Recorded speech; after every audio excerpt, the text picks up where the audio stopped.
En date du 22 octobre, le Centre de formation professionnelle Performance Plus fait partie des écoles touchées par la COVID-19 qui se retrouvent sur le territoire de la MRC d'Argenteuil et qui fait partie du Centre de service scolaire de la Rivière-du-Nord. On parle du Centre de formation professionnelle Performance Plus où on a 2 cas d'élèves déclarés positifs et un groupe retiré ou fermé en prévention.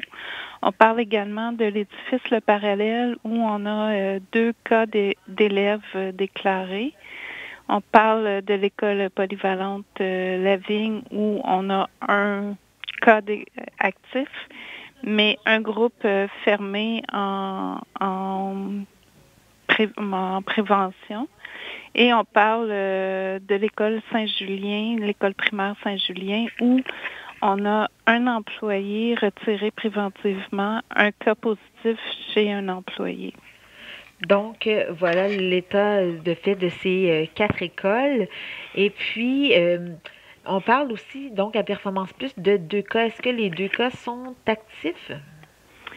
Performance Plus, oui, pour le moment, les 2 cas sont actifs. La période de retrait préventif ou de retrait est estimée à peu près au 28 octobre. Donc, encore pour une semaine, ces personnes-là on a 2 cas actifs qui ne sont pas à l'école et qui devraient pouvoir réintégrer leur cours à partir de la semaine prochaine.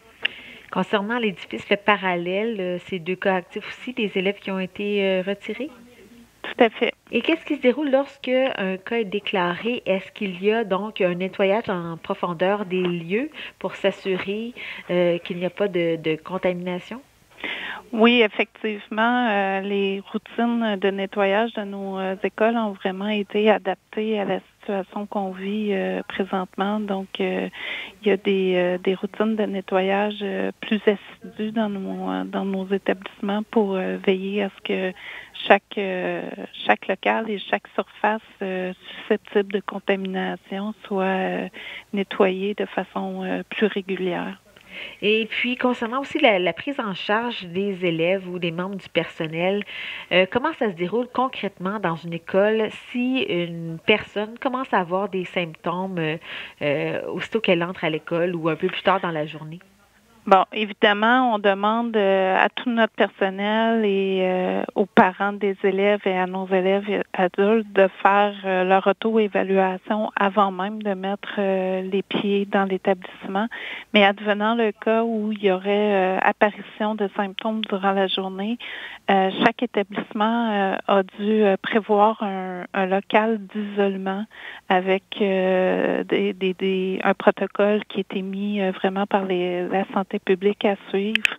Et dans le cas d'élèves jeunes, les élèves vont rester dans ce local-là jusqu'à ce que les parents puissent venir les chercher.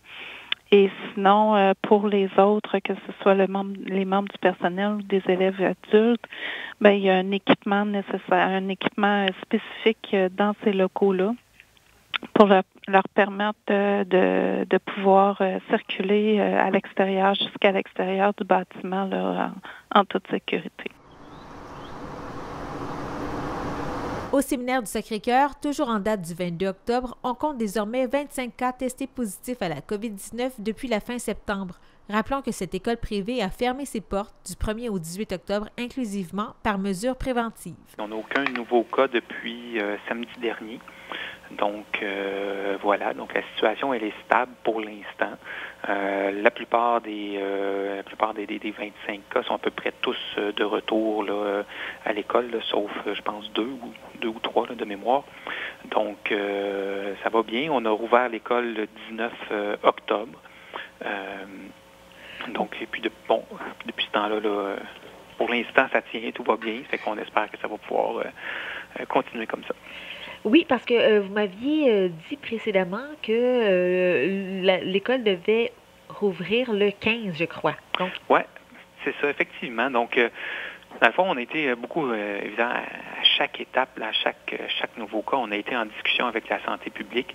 Il faut savoir, dans le fond, La santé publique, là, nous, initialement, nous recommandait de fermer seulement les classes visées.